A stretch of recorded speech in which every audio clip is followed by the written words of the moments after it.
Tweet share 01 LinkedIn 0 email. During the EU referendum, Vote Leave made several donations, often into the hundreds of thousands of pounds, to smaller, pro-Brexit campaigners with a shared mission.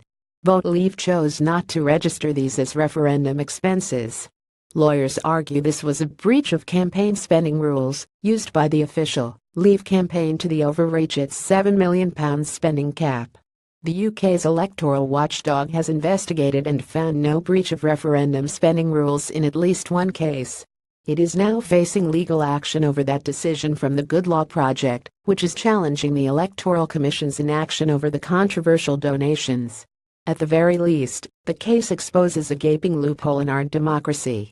At worst, the law was broken, and the will of the people bought by Brexit hardliners.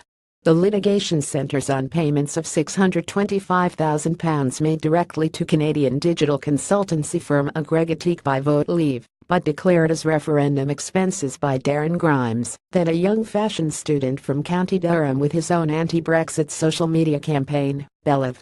This was a clear tactic by Vote Leave to circumvent the referendum spending cap. Vote Leave campaign committee member Steve Baker, now a minister in the Brexit department, sent a round-robin email before the campaign suggesting Vote Leave might create separate legal entities, each of which could spend up to £700,000, thus allowing them to spend as much money as is necessary to win.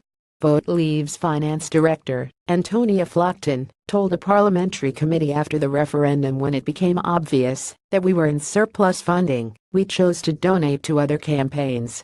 A Freedom of Information response last month revealed the Electoral Commission found no reasonable grounds to suspect that any breaches of the spending rules had occurred. The watchdog has defended its decision in an email to InFacts, citing the EU Referendum Act C-22, arguing a common plan or arrangement between Vote Leave and Believe had to be in place for joint spending rules to apply, and that it was fine for separate campaign groups to liaise and discuss campaigning approaches. What's more, Vote Leave's payment directly to Aggregatique on behalf of Believe was also acceptable under the law. The Good Law Project say this misses the point. The main issue is not whether the two groups had a common plan, and therefore whether the donations count as joint spending and should have been registered by Vote Leave, although it seems clear they were working together.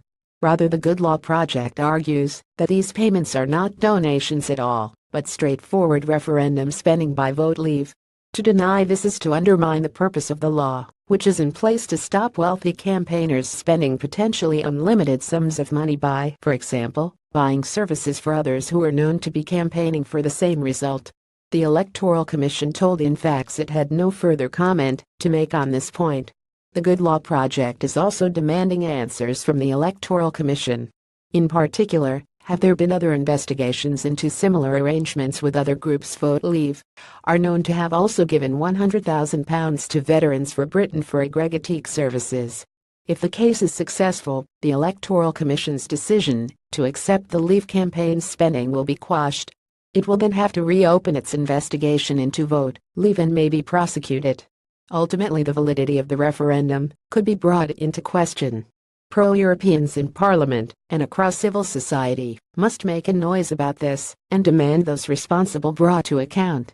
Otherwise, Britain might have been dragged out of Europe on the basis of a potentially illegal campaign. You can make a contribution to the Good Law Project's work on this case via their Crowd Justice page.